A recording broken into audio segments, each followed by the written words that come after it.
Namo tassa bhagavato arahato samma sambuddhassa. Namo tassa bhagavato arahato samma sambuddhassa. Namo tassa bhagavato arahato samma sambuddhassa.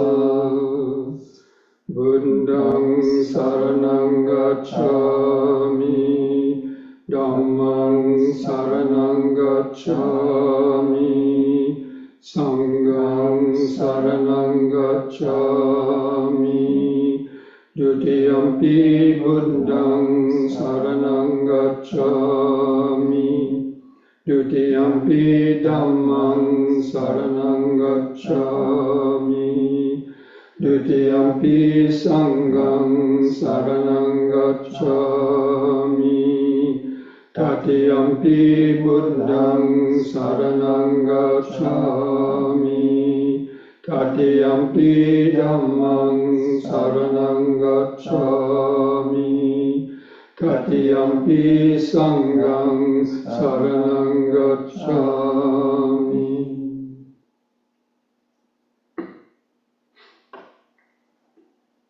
Welcome, friends, to this Wednesday evening Dhamma discussion and meditation practice. I hope you're all able to receive the mailing I sent out on Monday with the sort of topic that we wanted to discuss this evening. And this particular sutta in the Majjhima Nikaya from the Buddha that explains how to actually practice, when emotions come up or when the mind, gets started to get carried away in some emotion or some sort of thoughts. The actual, instructions and using the steps of the Eightfold Path for dealing with hindrances or just any other types of disturbances, especially mental disturbances. Of course, even physical disturbances are mental disturbances. But when and where they arise, not as a theoretical practice, but actually incorporating these very useful steps. Now, so the sutta was the Mahachattarika Sutta, which is translated as the Great 40. Now, this is a little bit complicated to explain just in a few words, but basically it's talking about the Eightfold Path, and it starts out with saying that right concentration is concentration that's supported by right view, right thought, right speech, right action, and all of the other right mindfulness. And so that's very important to understand, because these days there's a lot of people think, oh, we just practice mindfulness and we don't need to hear all these other teachings of the Buddha or something else. They think that mindfulness is you just practice mindfulness. But now a person may be able to do that, but it may not be the most effective. But anyway, so this particular sutra focuses on 3 steps of the Eightfold Path. And I hope you are all able to read the sutta, because we've gone over the sutta at least once, if not twice, in the past, since we've been holding these weekly Dhamma programs, because it's a very important aspect of the practice. And I thought it would be an appropriate topic, especially at this time of this election, and now today pretty much the final results of this U.S. election have come out. And of course, some people were not happy about it and other people who are happy about it. And that depends on their viewpoints. Now, I'm not taking sides either way, but I'm sure it has triggered off a lot of either emotions such as worrying about what is going to happen or what won't happen, fear about what or what won't happen in the future, depending on the various things that may changes that might occur in the status quo or in the running of the government or in our own lives. So it's useful to go over these, and when any thoughts or any emotions come up that you're starting to get influenced by, or your mind is getting affected by it, especially in a negative way, then it's good to remember these steps. So it focuses on the three. This is what actually Bhante Gunaratana calls the three pillars of the Eightfold Path. Now, all of you basically know what the Noble Eightfold Path is, but three of them in particular govern the effectiveness of all the other steps of the Eightfold Path. And when people say they're practicing Dhamma, especially from the Theravada standpoint, it means following the teachings of the Eightfold Path. Now, some people may argue that, but whether you call it that or not, most of these factors of the path are essential in helping to transform our mind from being caught in the web of unskillful negative actions causing suffering, and developing the more wholesome states, countering our negative states of mind by the opposites, or wholesome states of mind. Now, the first of these three pillars is right understanding. Now, right understanding, or sammaditthi, is the first step of the Eightfold Path. And this right understanding has three levels. First is the intellectual level. Let's say if you've never heard of Dhamma before, then you read about the Four Noble Truths, you read about the Eightfold Path, about the nature of suffering, karma, and so on. It may be new to you, like it was to me when I first heard about these basic teachings. Like I was asking, what? How come I never heard about this before? So anyway, it gives you some intellectual understanding to spark your interest to practice. And then as you start actually practicing, gaining this intellectual right understanding, and then developing the right thought, the rest of the steps of the Eightfold Path, then gradually, and start to meditate, then your understanding will come to what is called the understanding that comes through contemplation, or thinking about it, contemplating. Because if you just hear the teachings once or twice, it goes one ear and out the other, and you say, oh yeah, that's cool, but then you forget about it, the next day or so. What did Buddha say? So, it's good to, memorize the key, teachings, the Dhamma teachings, so that they're easy to remember. But anyway, you contemplate that while you're meditating and observing your mind, and by observing precepts and trying to, restrain your negative thoughts and actions. Then, in getting the benefits of that, then your understanding grows to this level of a deeper level of understanding. And then finally, there's the deeper level of wisdom, that comes through realizations. Now, realizations are kind of wordless. They're openings of the mind, like the mind, like a flash camera of a camera, or the aperture of a camera. It just opens and shuts, but it allows you to see something deeper, not physically seeing, but understanding something deeper. Anyway, these insights. That's why it's called insight meditation. The meditation leads to insights. And those insights normally more strongly affect your mind and help to reach deeper levels of the unconscious mind to make more permanent type of changes, in the way that you think and in your reactions and so on. Anyway, so the right understanding is probably the most important of these three pillars, and of course it's the first stage of the Eightfold Path.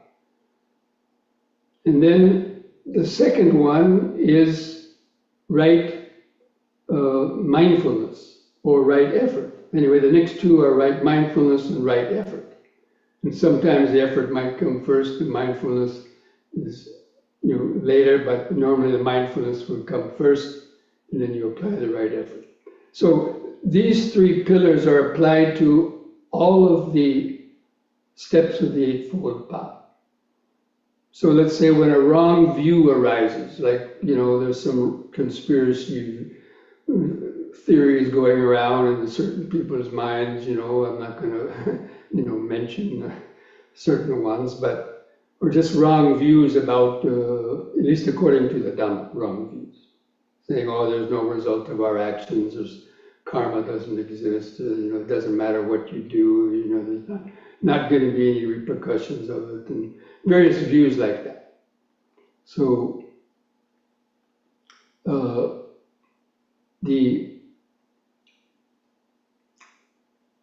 the right understanding understands even a wrong view is wrong and right view is right.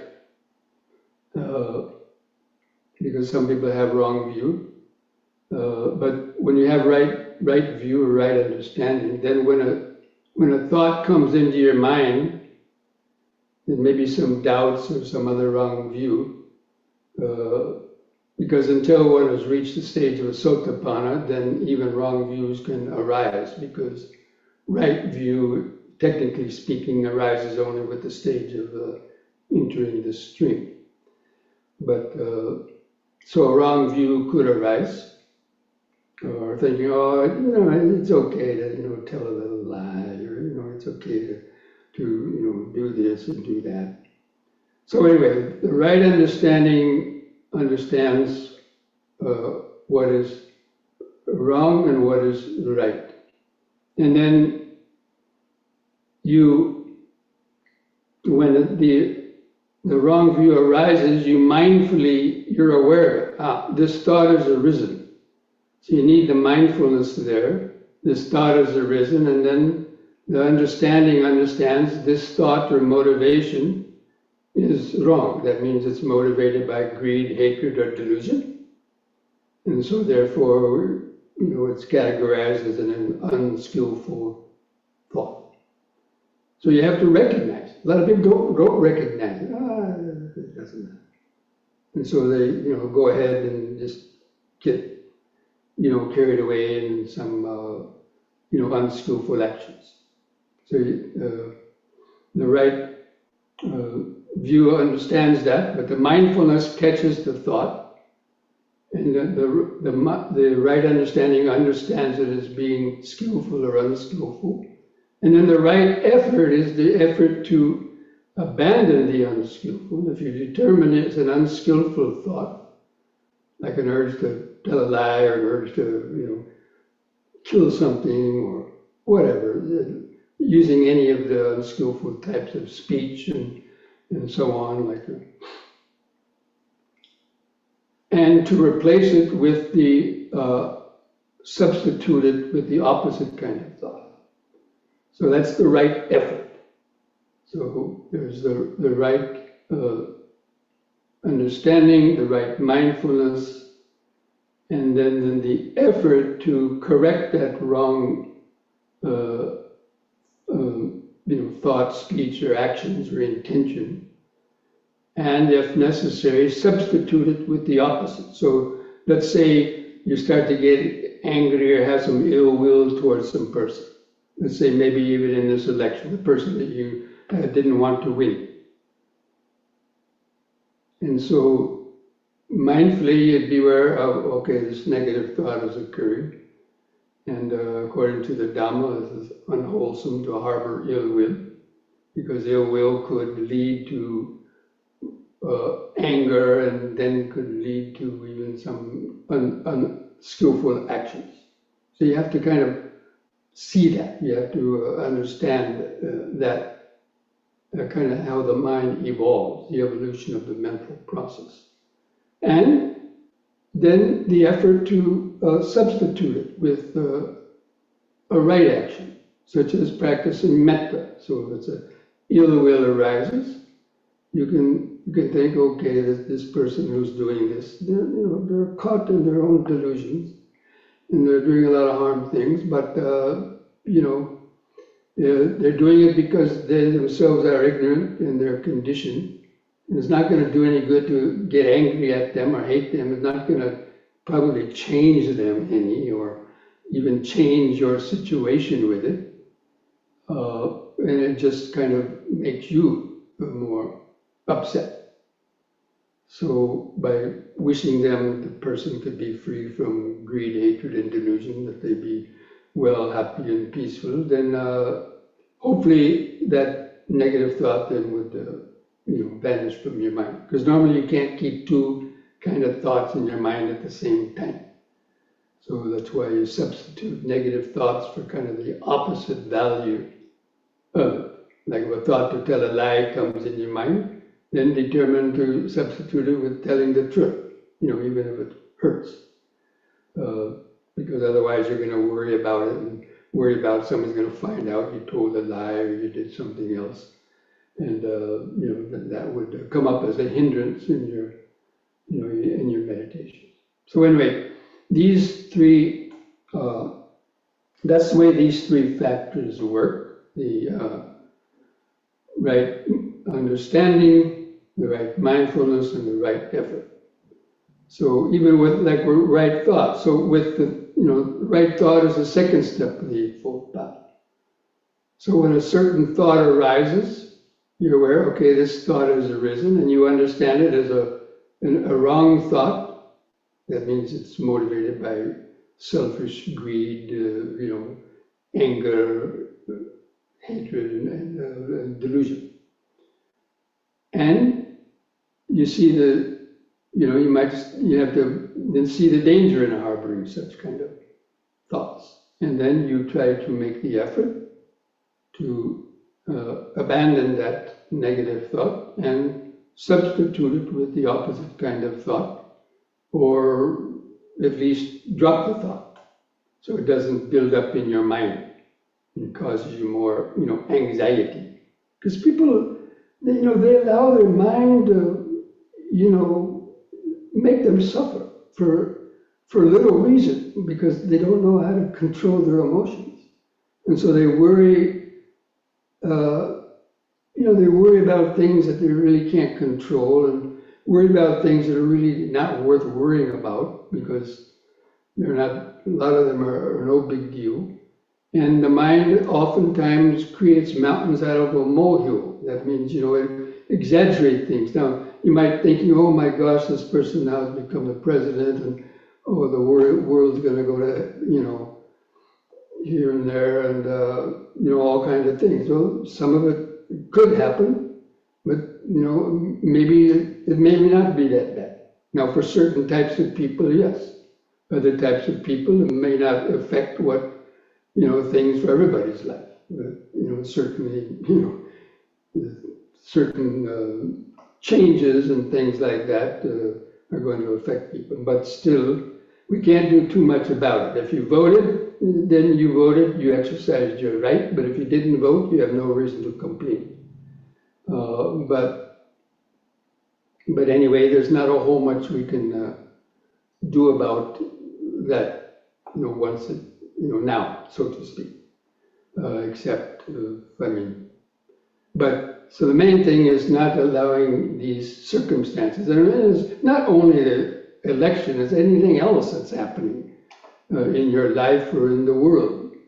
And that's why, reading too much news and all that about everything is, especially if you're very sensitive, it's not necessarily a good thing, because it causes people anxiety.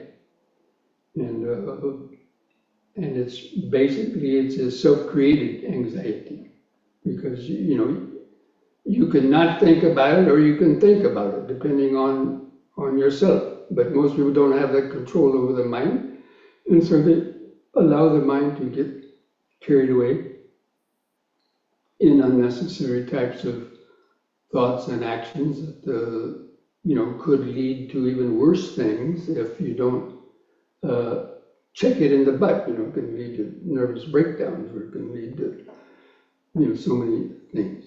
So this is the way that so when a thought arises, the right understanding understands this is a right thought or a wrong thought, and mindfully you let go of the wrong, you apply right effort, and mindfully you let go of the wrong thought, speech, or action, and if possible, or the situation warrants it, to substitute it with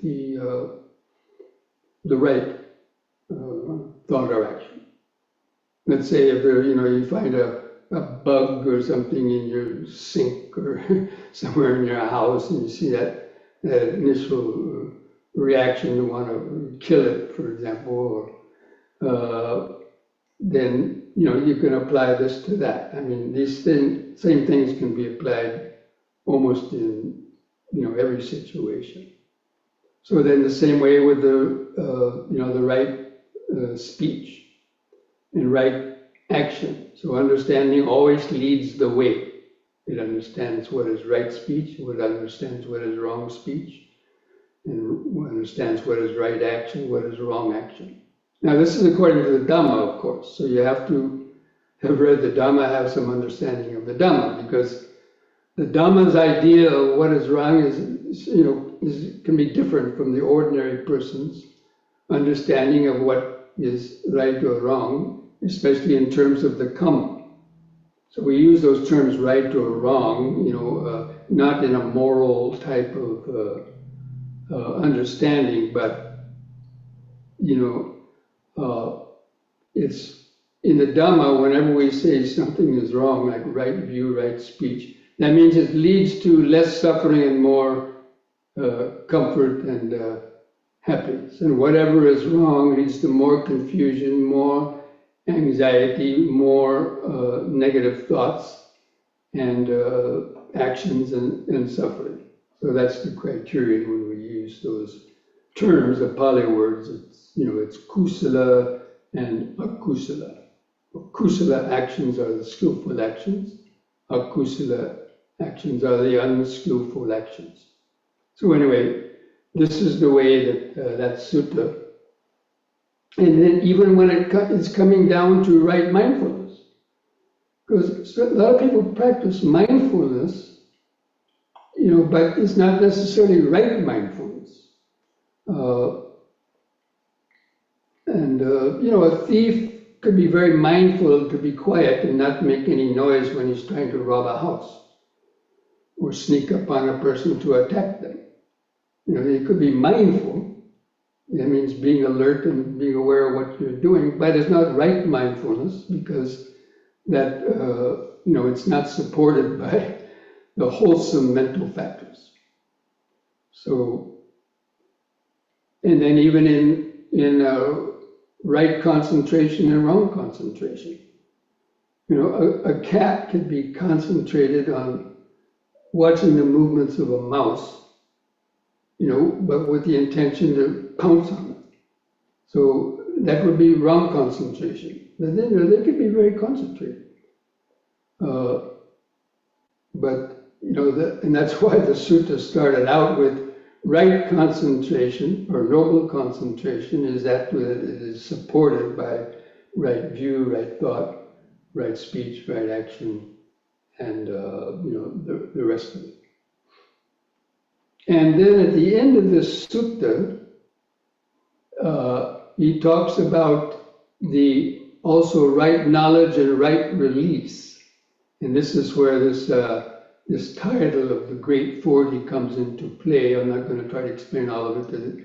It's actually quite confusing. I had to read this sutta many times over and over again until I kind of fully understand it. What are all these 40 different things? So, but it's referring to the person who attains the stream entry, who's gained the supramundane right view and right knowledge. So that knowledge and right release. So the Sotapanna is released from the three fetters.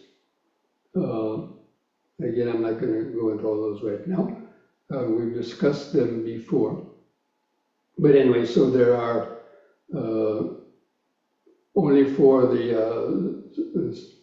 one who's attained the path is there right knowledge and right release. So that's what it's referring to. So there's the Eightfold Path has two levels. One is called the Mundane Eightfold Path, and the other is called the Supramundane Eightfold Path. Now, the Mundane Eightfold Path is what most people are practicing until they reach the level of entering the stream, or the first stage of awakening. And that's when one has the true right view, or the supramundane right view, is so those who have reached the four levels of the enlightenment or awakening. So that's how this great 40, there's 8 steps of the Eightfold Path, and there's the wholesome, it's talking about the wholesome and the unwholesome, and then the 2 stages of the mundane right view and the supramundane right view. Anyway, it would take a long time to explain it in detail. But anyway, I just wanted to mention basically these 3 factors, especially, are the ones that are the very active type of mental factors. The active practice, because the whole practice is about overcoming the greed, hatred, and delusion, and the karmic entanglement with breaking the precepts, for example, or living an undisciplined life, and being a slave to one's passions and the emotions, and just living a kind of a self-centered life. So the whole Dhamma practice is about, again, because it's based on the 4 Noble Truths: the truth of suffering, the cause of suffering. And what's the cause of suffering? It's becoming entangled in the web of karma through our greed, hatred, and delusion, and not understanding the truth. So, the whole of the teaching is right there in the transformation of the mind, from one of being caught in the web of suffering, and then the release, the gradual release from those disentangling the tangle. And so the right understanding, right mindfulness, and right effort, these are the active practice, especially mindfulness and the right effort. But without the right understanding, then you may not be you might be just acting in ordinary mindfulness, in ordinary effort, but that won't necessarily be really effective. Anyway, that's what I wanted to kind of just highlight in this evening's discussion. And now I would like to open that up to see if any of you have any questions. I see there's something in the chat box, so we'll look at those.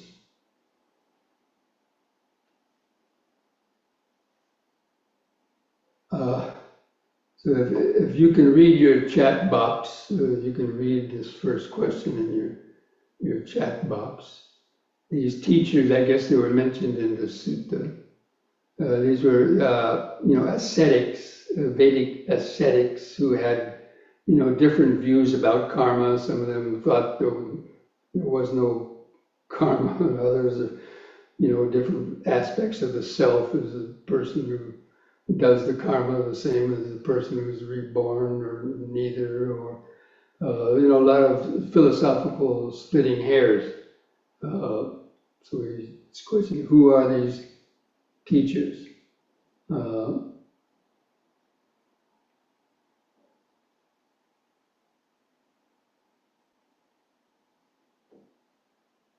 Who are contradicting the dependent origination?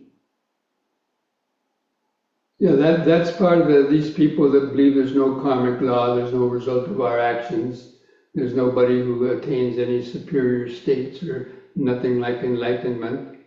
These are part of the wrong view. Because if you have those views, you're not going to bother about practicing Dhamma very much. So, yeah. So let's go to this next one. What do you actually do to let go of negative thought and feelings? Well, you have to understand that thought as being negative, and the feeling as being, an unwholesome one. That means it causes you some sort of problem, anxiety, fear, lust, or whatever it might be. Anything that any type of emotions and passions that you're hung up on. What you actually do is you become mindful when they arise, and as soon as possible to then contemplate it. You said, this is a wrong thought. And what's the advantage? What's the disadvantage in these wrong thoughts? Well, it might lead me to some wrong action. And that action then might lead to a result of somebody doing something to you, or just worrying about having told a lie, or stole something, or slept with somebody else's partner, or whatever it might be. Having told your friends secrets, and so many things we do.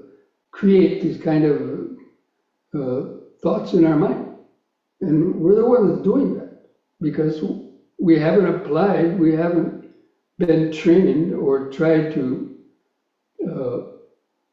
the average person is, without using these steps of right understanding, right mindfulness, and right effort, it's going to be almost impossible to change the way you think.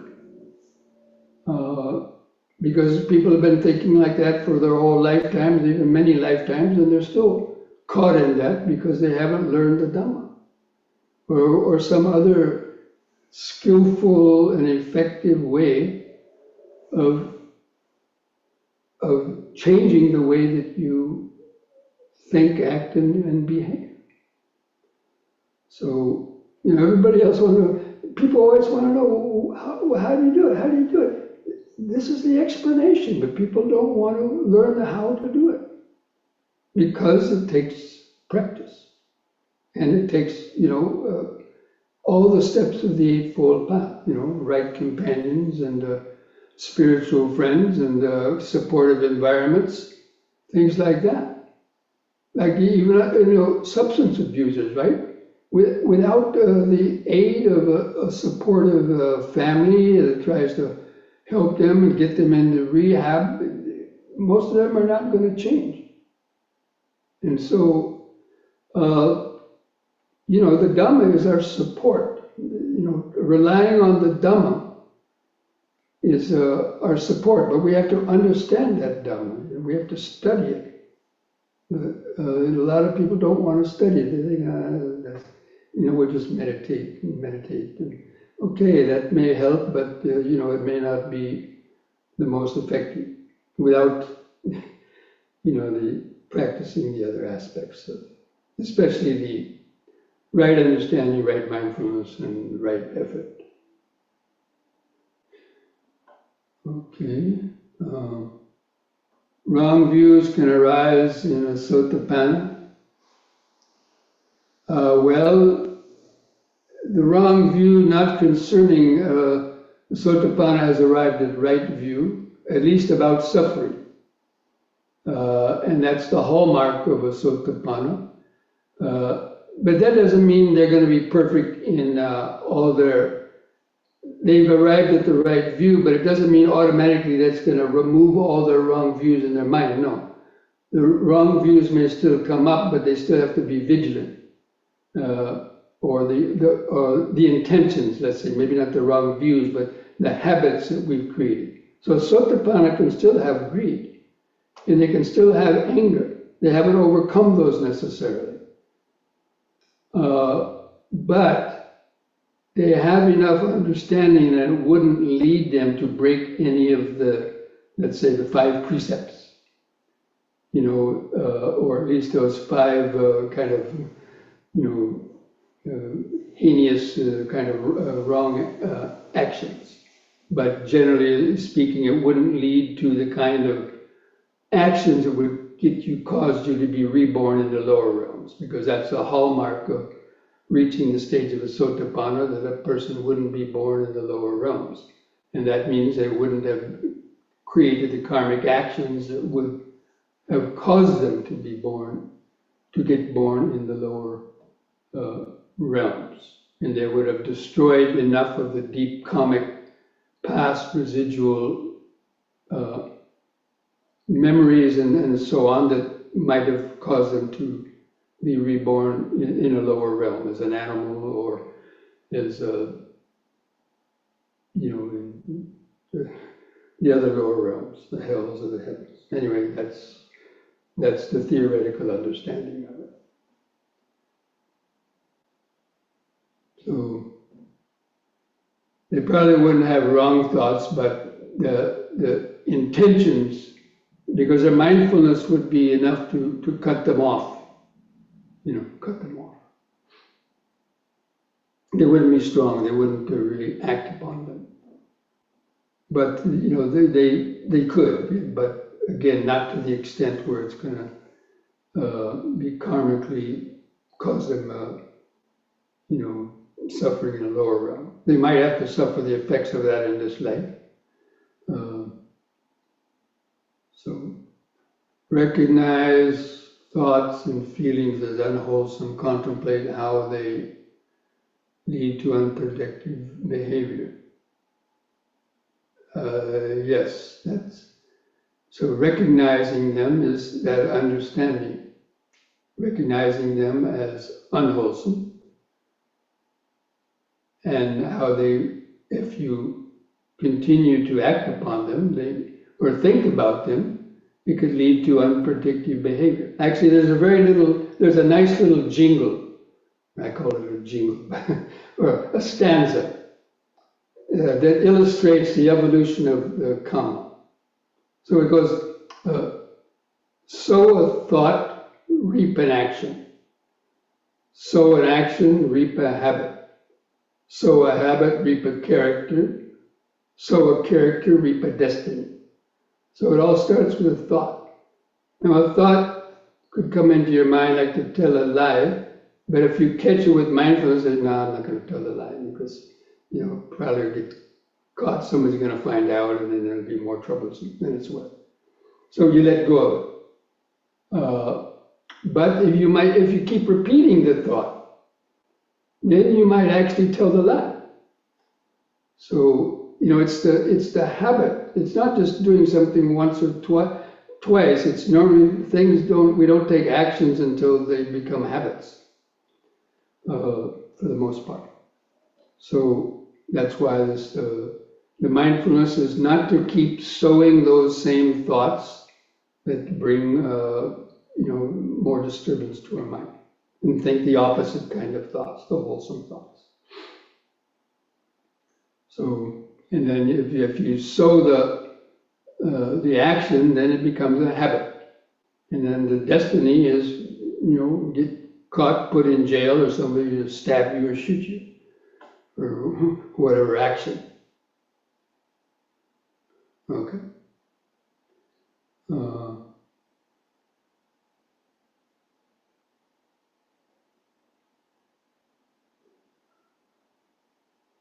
Okay. Now, does anybody have, I see a yellow hand there. Damon, you have a question, Damon? Yes. What about if I have a test coming up, and so I feel fear arising? So this is not a thought. This is a sensation of fear in the body, tightness in the chest. I can't help it. This is a sensation that just arises unbidden. Okay. Is this called wrong feeling? Well, the feeling is connected to some past phenomena, whether it's a thought, could be coming from a past life. A lot of people have these kind of things that come up, phobias, for example.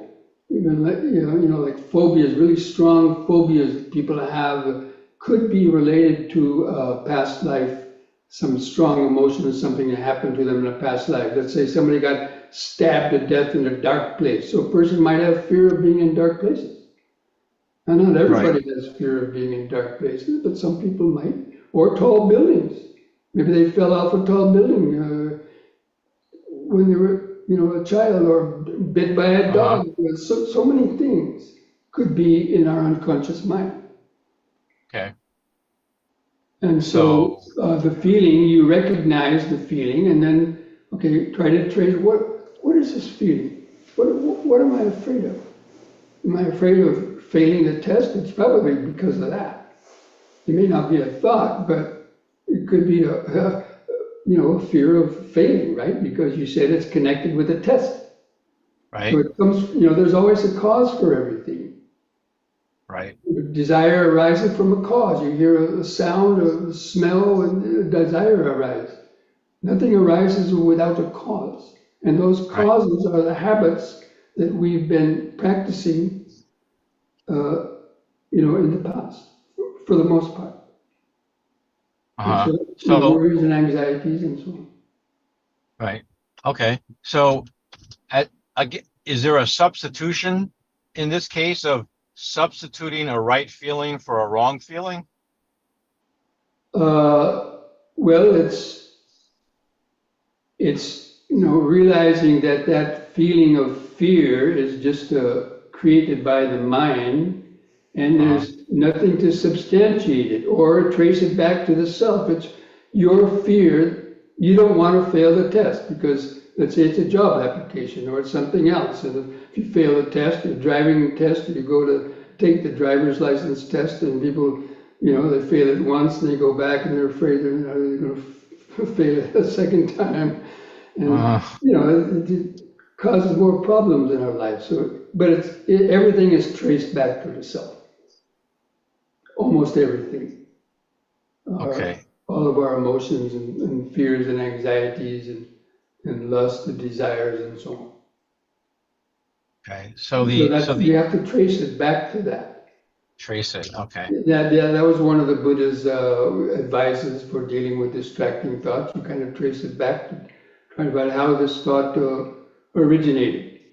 When it comes back to some kind of attachment, but all attachments are connected to the sense of self. So that's the way we have to apply this right understanding. That's why the right understanding is important, because if you don't know how to do that, the mind stays trapped in whatever habit it's in.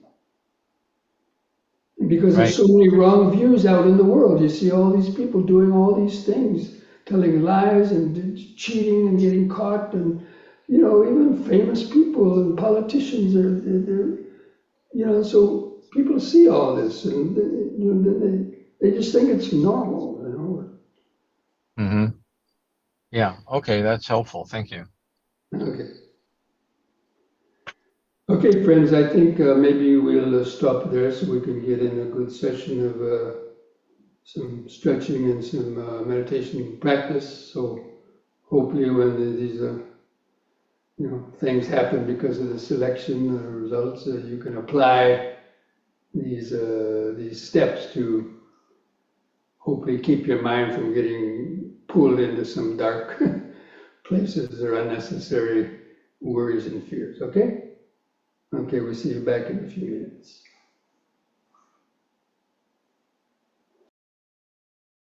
At the sides,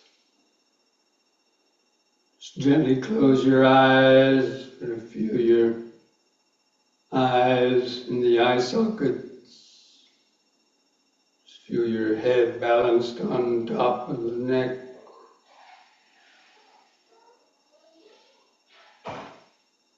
Feel your arms and hands hanging at the sides.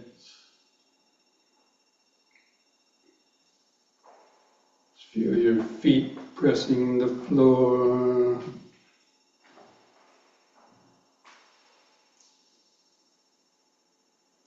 Feel where your clothing touches the skin on different places.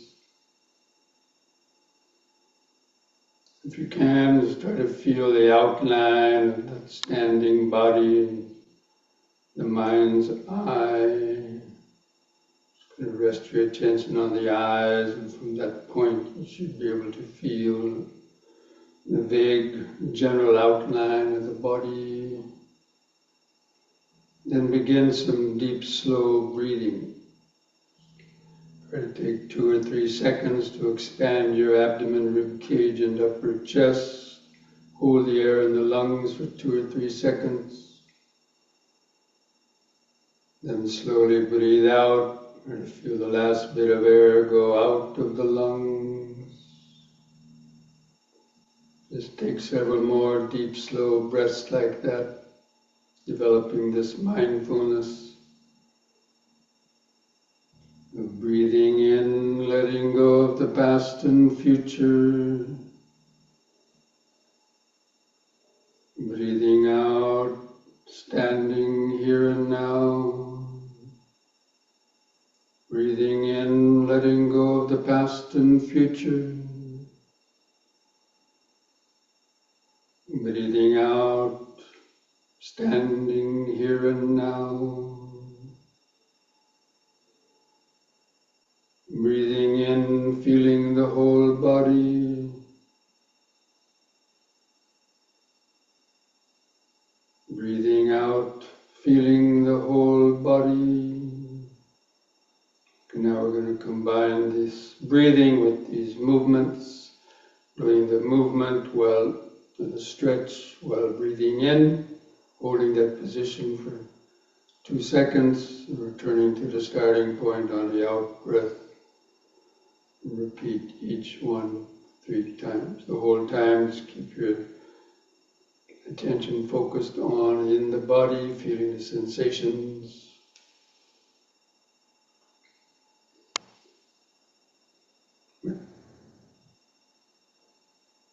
You can open your eyes and observe me as I lead you through it.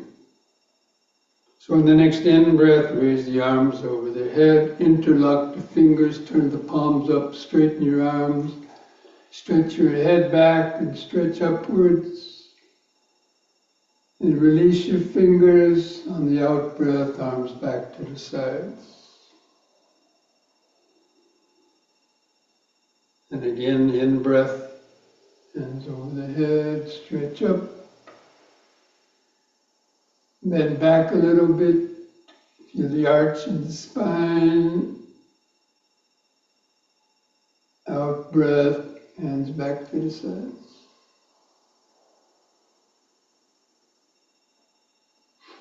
Once more, In, hold that upward stretch longer, bend back a little more, feel the sensations.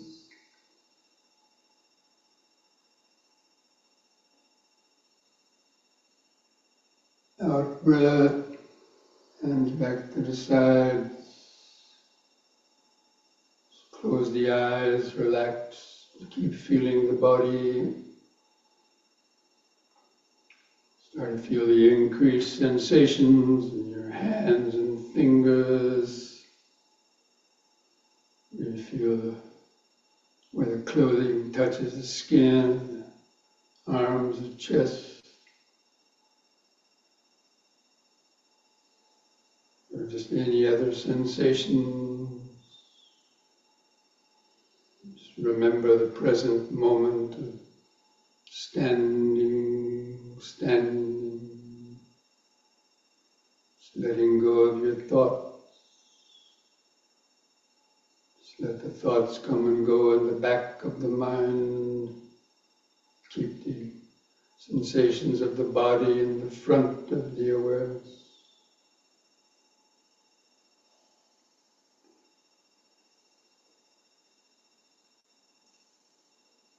It's mindfulness, remembering the present moment. In this case, the standing body.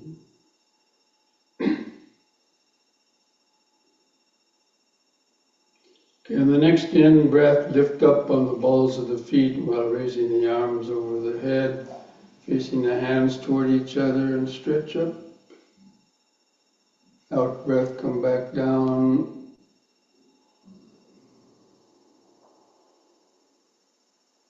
We use the in-breath to help lift up the body like blowing up a helium balloon. The body rises up. Stretch. Out.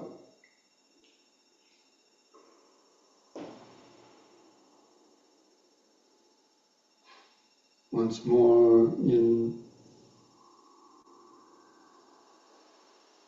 Stretch.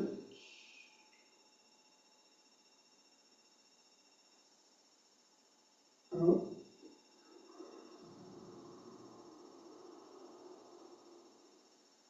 Just close the eyes. Keep feeling the sensations. Each exercise will generate different sensations. Clothing touching the skin, increased pulsations, heartbeat, prickly sensations, aches or pain.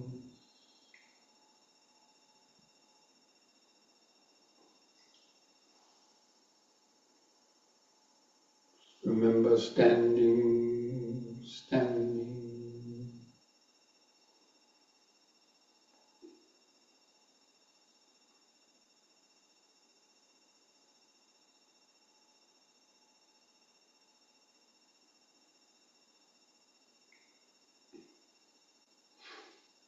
Okay, next we'll do side bending using both arms. So on the next in-breath, raise both arms up. And keep your fingers and arms straight, close to your head. And on the out breath, bend over your right side as far as you comfortably can. And keep your arms parallel to each other like railroad tracks. In breath, lift up. Then the other side, out breath.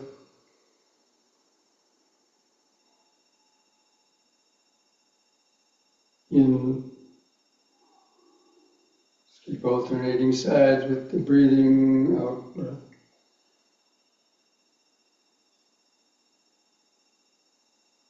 In, out.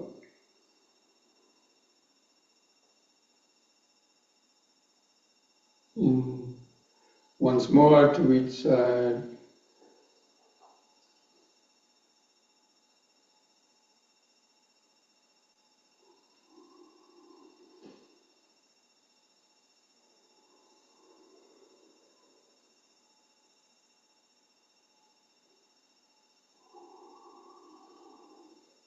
On the out breath, lower the arms. Just close the eyes. Keep feeling the body. Feel the outline of the body. Head on top, arms at the sides. Clothing touching the skin, feet pressing the floor. Different sensations in the body. Tingling sensations, itchy sensations.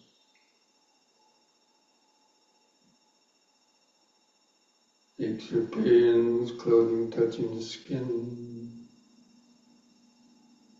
The more sensations you can notice, the less time for your mind to get lost in other thought.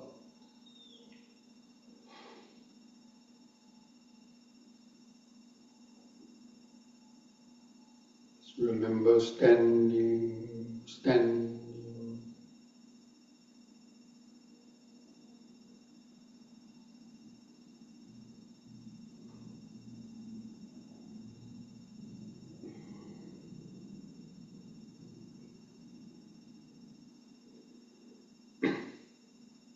Okay, now spread your legs and feet about 3 feet apart.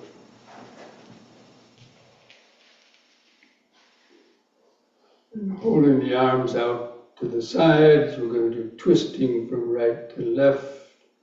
To flex the spine laterally, vertebrae. So breathe in. On the out breath, bend, twist to the right. Keep your eyes focused on the hand going back. On the in breath, come back to the front. And let your feet turn with the body, then twist to the other side with the next out breath.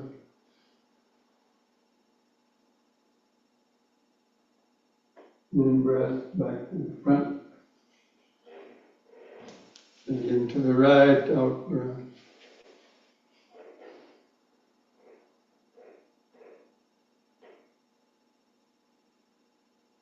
In,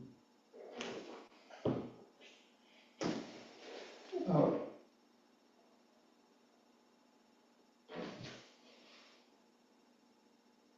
In. Once more to each side.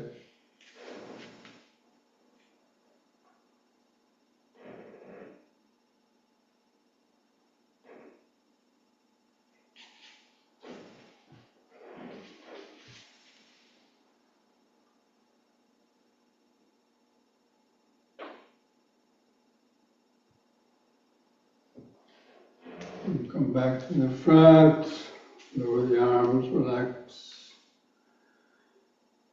Close the eyes, feel each foot pressing the floor.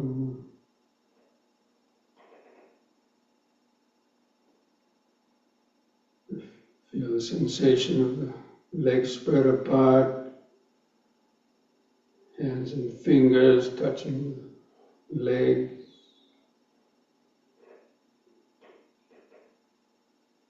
Feel clothing touching the skin.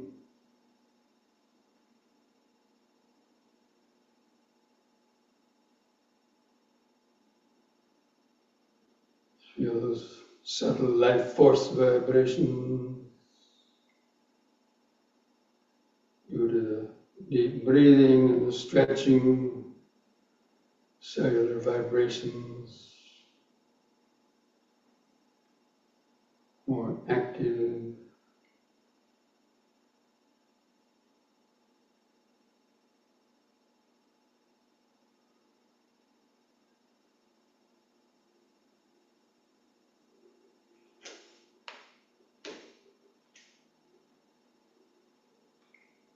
Okay, now place the hands together at the chest.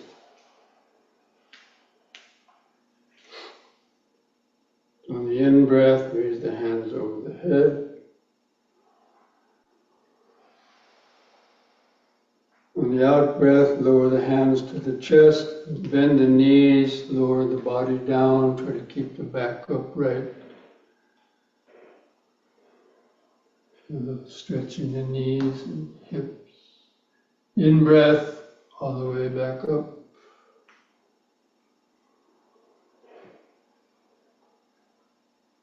Then out breath, coming down, and come down a little more.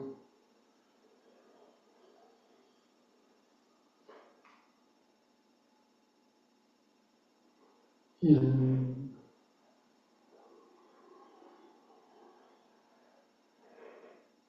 Once more, out breath.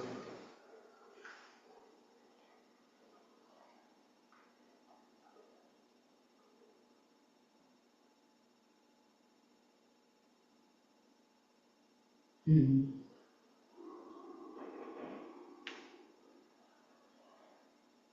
The out breath, arms back to the sides. Close the eyes. Feel the outline of the body. Clothing touching the outer skin. Other life force sensations, heartbeat pulsations, prickly sensations, aches or pains. So many different sensations can be noticed.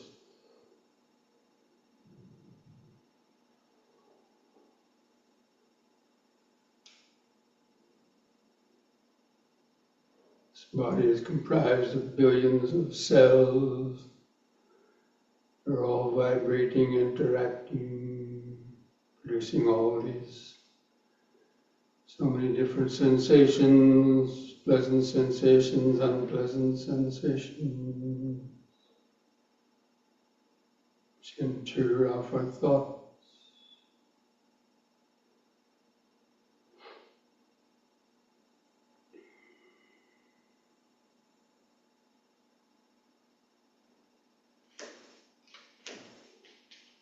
Okay, now we'll do forward and backward bending, keeping the legs apart. So let the hands touch the front of your legs. Breathe in. On the out breath, bend forward. Let the hands slide down in front of your legs to the kneecaps. Keep your head lifted up, looking out straight ahead. Try to flatten the spine. Feel the stretch in the back of your legs. In breath, lift up. Then move the hands around the back under the buttocks for support. Let your head go back. And on the out breath, gently bend back, not too far. Keep your eyes open. Feel the arch in the spine. In breath, carefully lift up. And again, the out breath, let the hands come below your knees. Still keep the head looking out straight ahead, legs straight. Feel the extra stretch in the back of your legs, the hamstring muscles. In breath, lift up. Again, the back bend, just be careful. Out breath.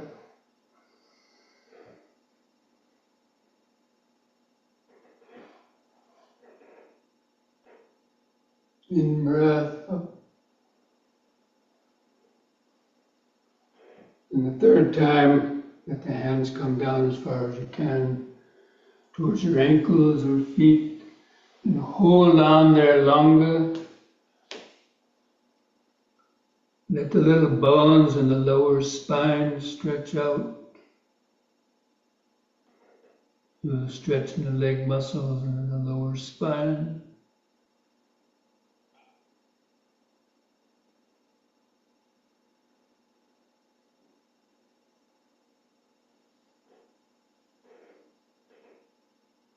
And then lift up, in breath. Okay, once more, the back bend, just be careful. Out breath.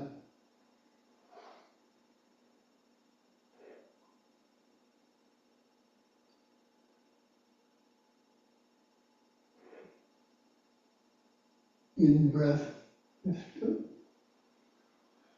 On the out breath, relax your shoulders and arms at the sides. Close the eyes. Feel all those activated life force sensations, heartbeat pulsations, prickly sensations, any aches or pains, clothing touching the skin.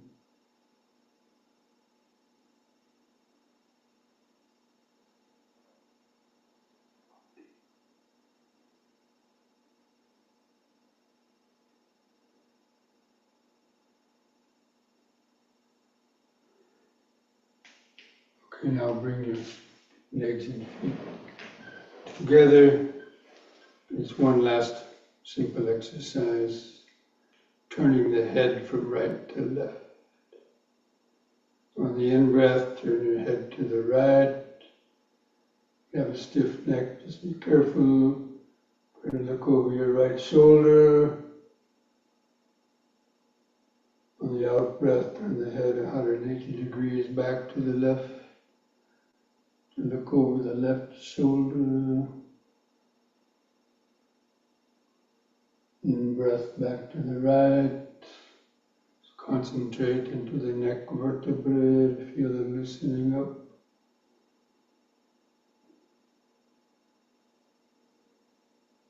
Out breath left.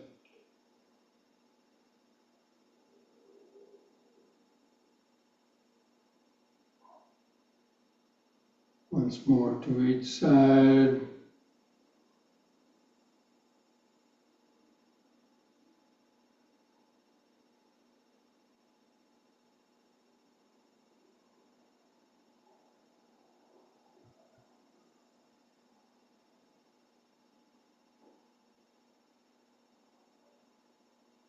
On the next in-breath, let the head stop in the middle. Keep the eyes closed, feel the whole body. Try to feel that organic aliveness of the whole body. Should be able to feel the sensations from your head, arms, hands, legs, feet. All those sensations create the outline of the standing body, clothing touching the skin. This present moment, body-centered awareness. First stage of any deeper meditation.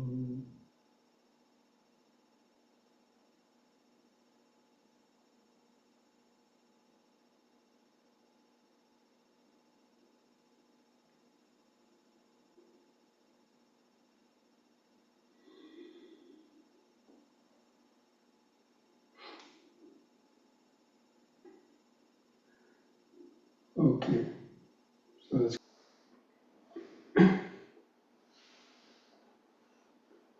just sitting straight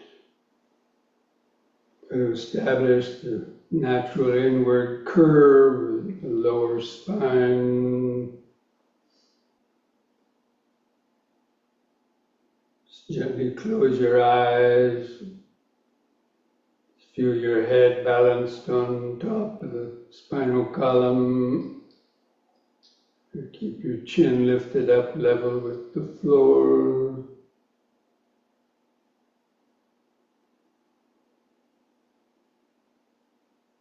Gently close the eyes.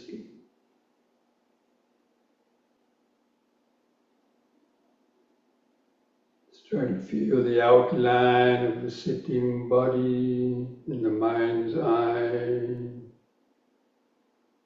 The sense of the head on top, the arms at the sides, hands touching together, touching your legs. Feel the way your knees are bent and the feet tucked underneath. buttocks pressing the seat. Just let the attention rest on the eyes. You should be able to kind of feel all those different parts of the posture create the idea of feeling of the sitting body.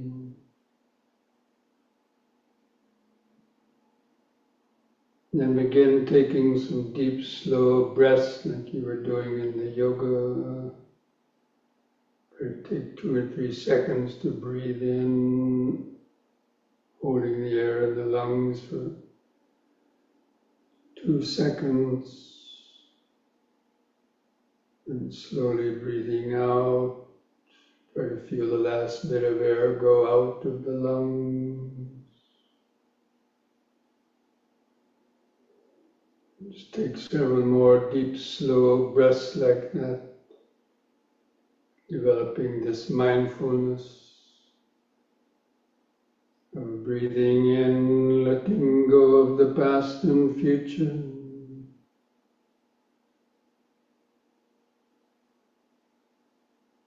Breathing out, sitting here and now.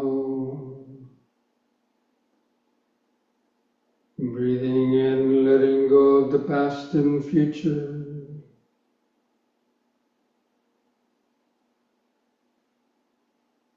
Breathing out, sitting here and now. Breathing in, feeling the whole body.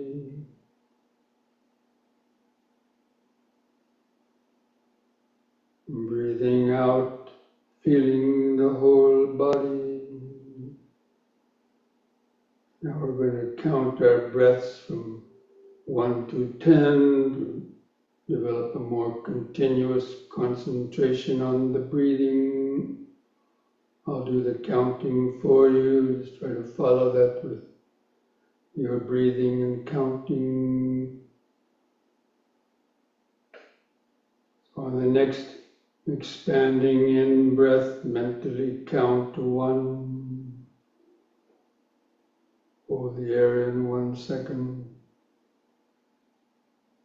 With the contracting out breath, also count to 1. Feel the last bit of air go out. The next in breath, 2.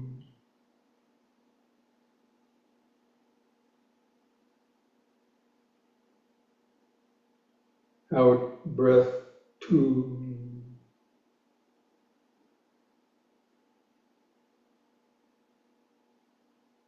In 3.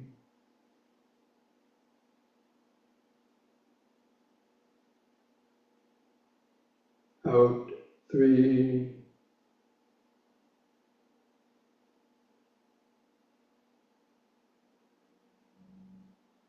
In 4.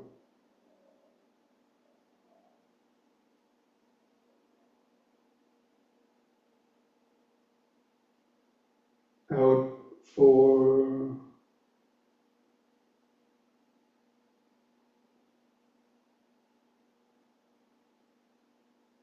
In 5.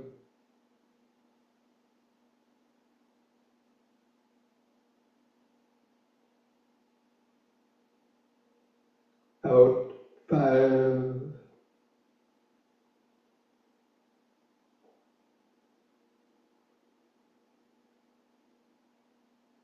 In 6.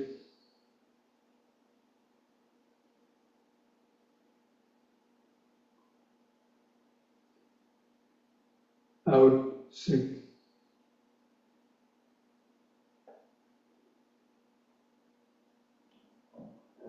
In 7.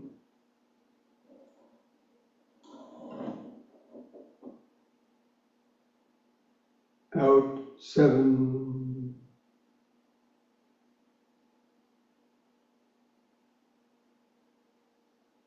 In 8.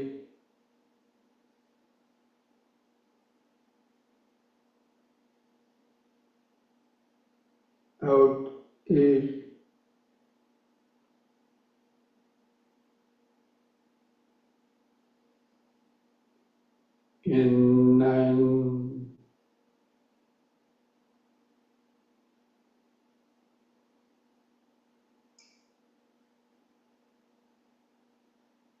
out 9,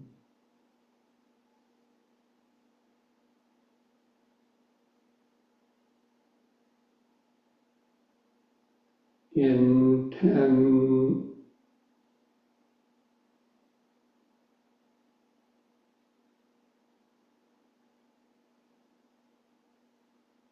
out 10. Now try counting the breaths again from 1 to 10 by yourself without my prompting. See if you can count 10 breaths without the mind either going to sleep or getting lost in thought. If the mind does get lost in thoughts while you're counting and you forget your count where you were, then start again the counting at 1. So you're able to count from 1 to 10 with full concentration.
Now if you've been able to make it to 10 breaths without the mind getting lost,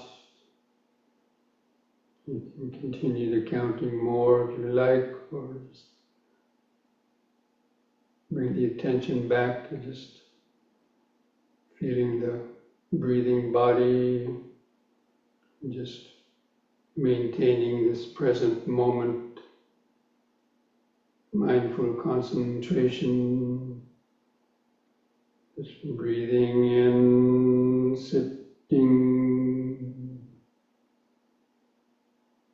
breathing out, sitting.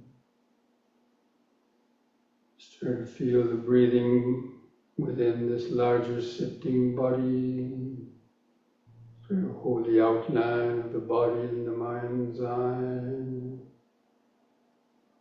Feeling the breathing sensations inside. Breathing in, sitting.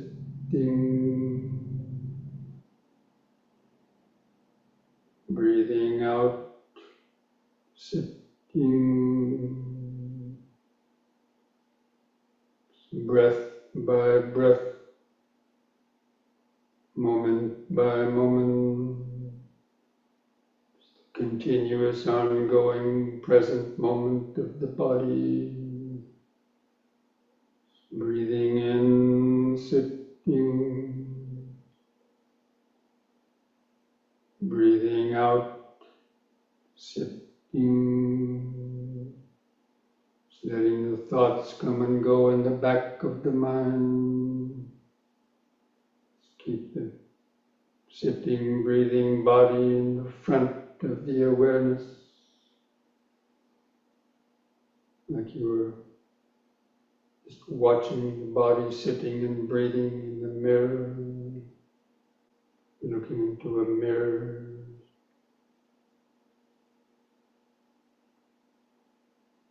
Feeling the outline of the body.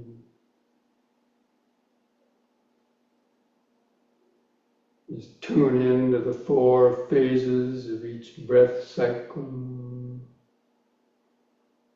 And expanding in breath and the brief pause. The contracting out breath and the brief pause. Just over and over and over again.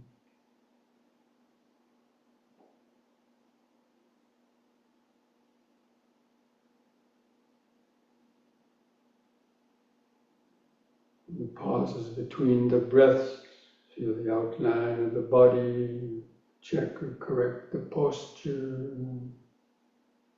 to keep the chin lifted up level with the floor, keep the spine straight.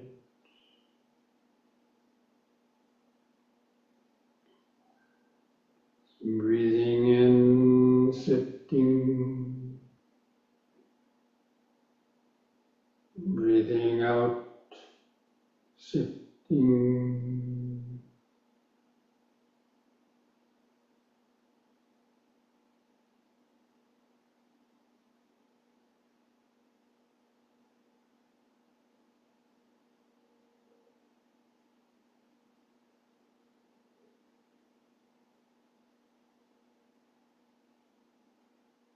From time to time, take a few deep, slow breaths to help keep the mind awake, centered in the body.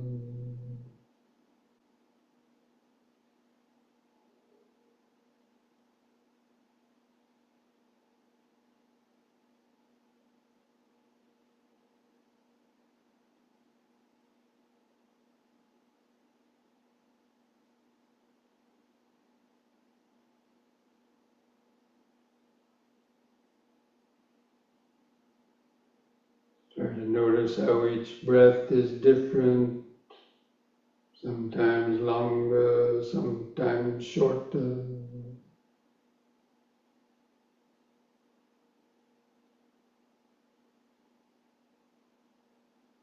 The pauses between the breaths may be longer or shorter.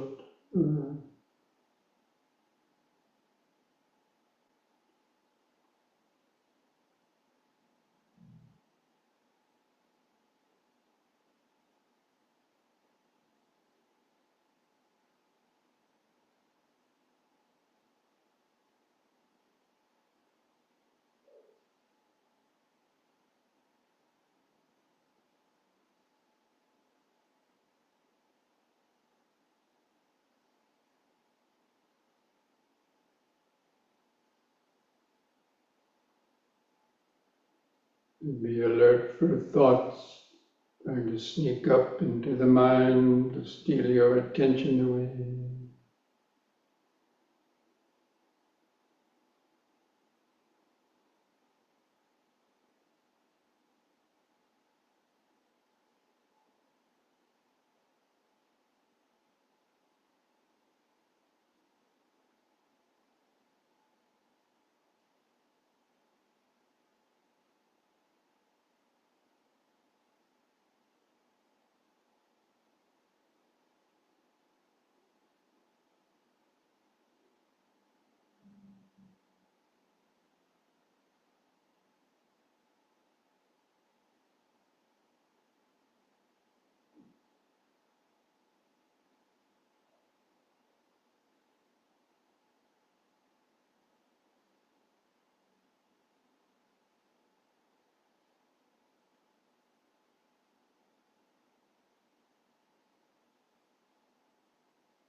Breathing in, sitting.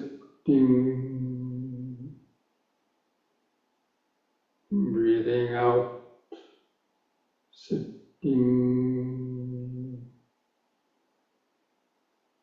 Try to notice more subtler details, sensations in the breathing body.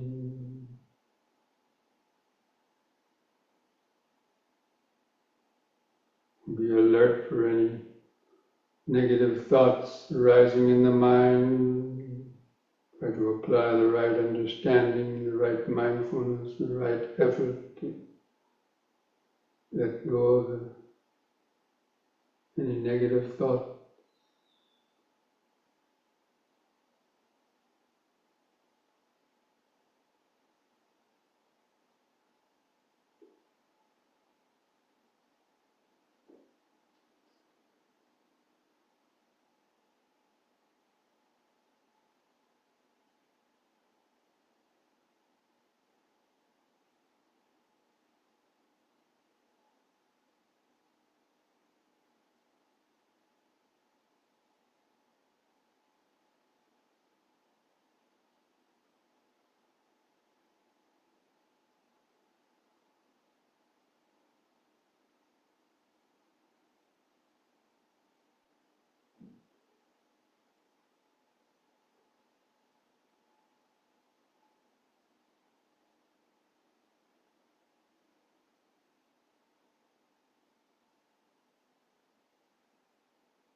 You catch the mind lost in thoughts, recognize it as lost, lost. Take a deep, slow breath, bring the mind back into the body, back to breathing in, sitting, breathing out, sitting.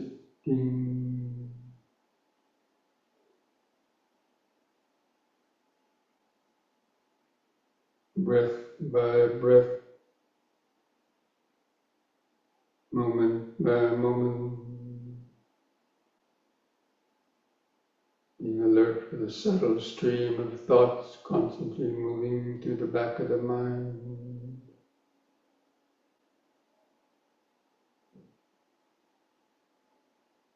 Keep the breathing body in the front of the awareness.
The mind is calm enough, it's gradually opening up to the flow of impermanence, to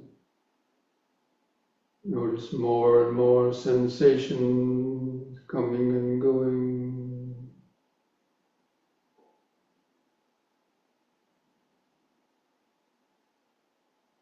In and through the breathing body awareness.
Breathing in, sitting.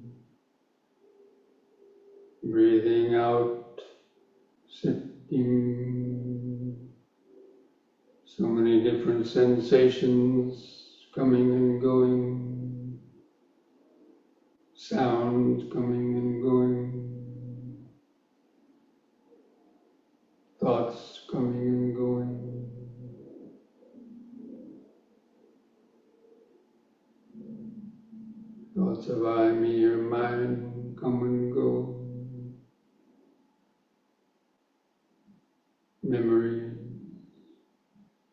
motion. These are all just the constant flow of the five aggregates of the body and mind, and the nature of constant change, impermanence, conditioned habits, thoughts, going on under the power of past karma.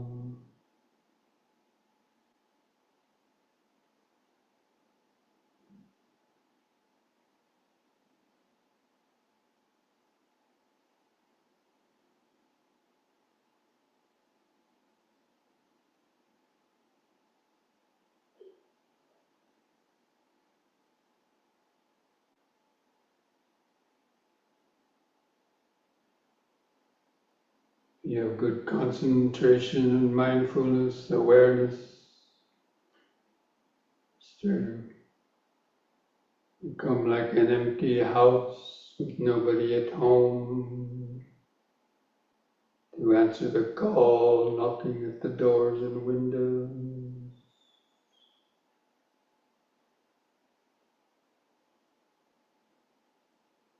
There's just this sensitive microphone of awareness.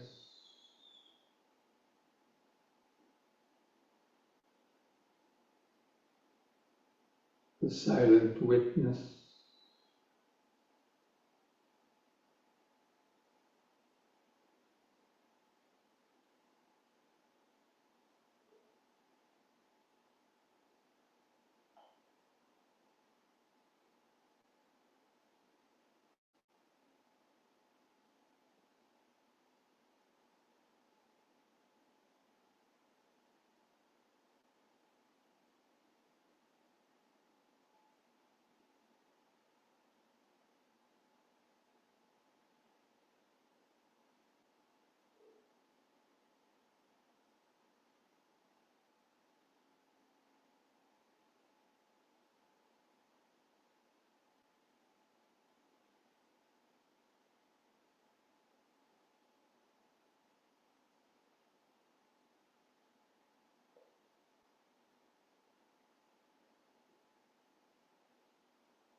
what sensations or thoughts are triggered off by that sound vibration.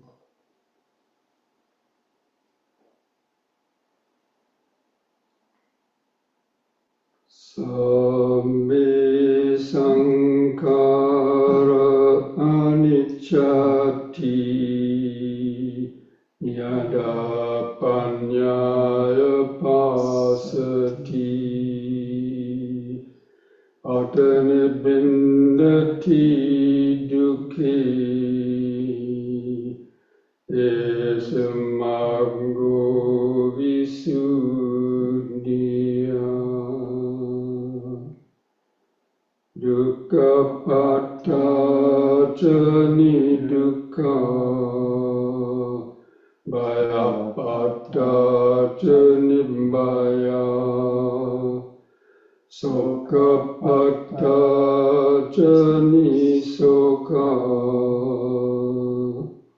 hontu sabbe pipānino.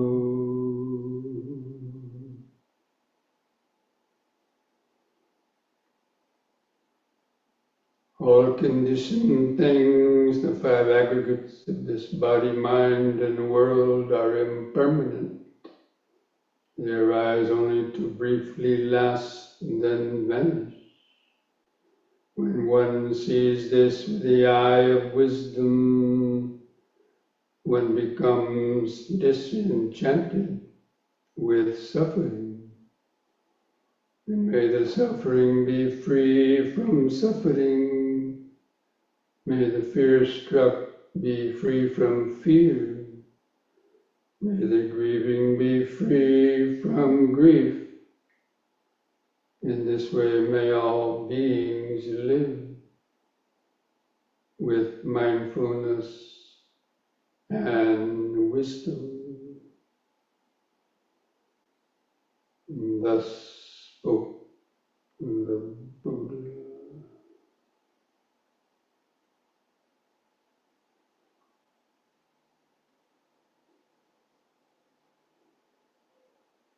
I invite you to join in chanting the word sadhu 3 times slowly. We do the chanting of sadhu on a long out breath.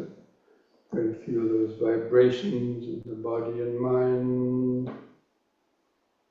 So take a deep breath.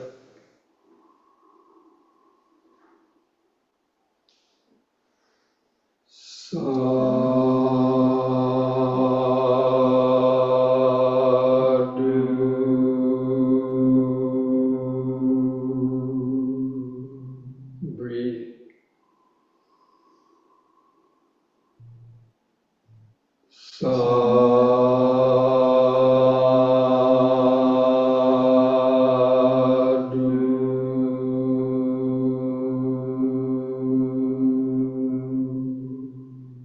Breathe.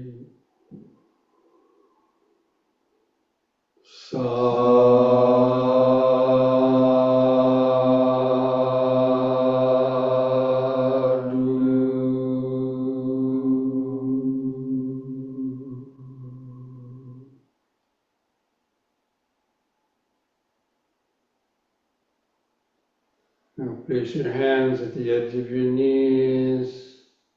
Take one more deep breath as you breathe in. Stretch your head back. Pull the hands against the knees to arch your spine back. Look up at the ceiling. And lift the head up on an in-breath.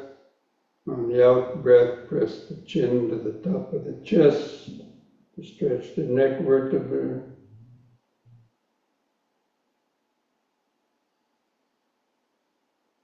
And lift the head up level on an in-breath. And relax on the out-breath. Put a smile on your face.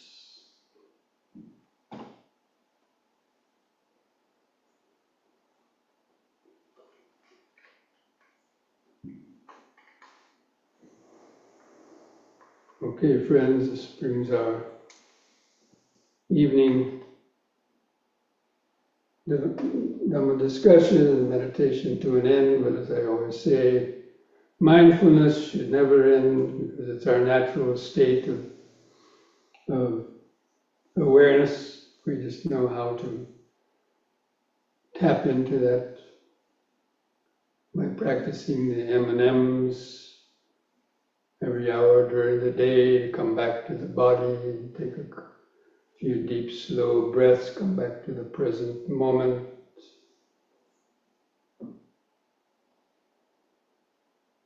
So again, try to remember these three pillars of the Eightfold Path: the right understanding, right mindfulness, and right effort to deal with whatever unwholesome thoughts or intentions that are arising in your mind even during the day, to help prevent you from getting carried away in some kind of unnecessary anxiety, worry, or fear, and so on.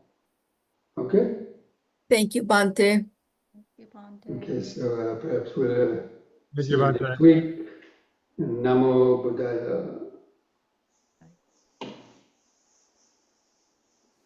Thank you, Bhante. Thank you, Bhante. Bhante.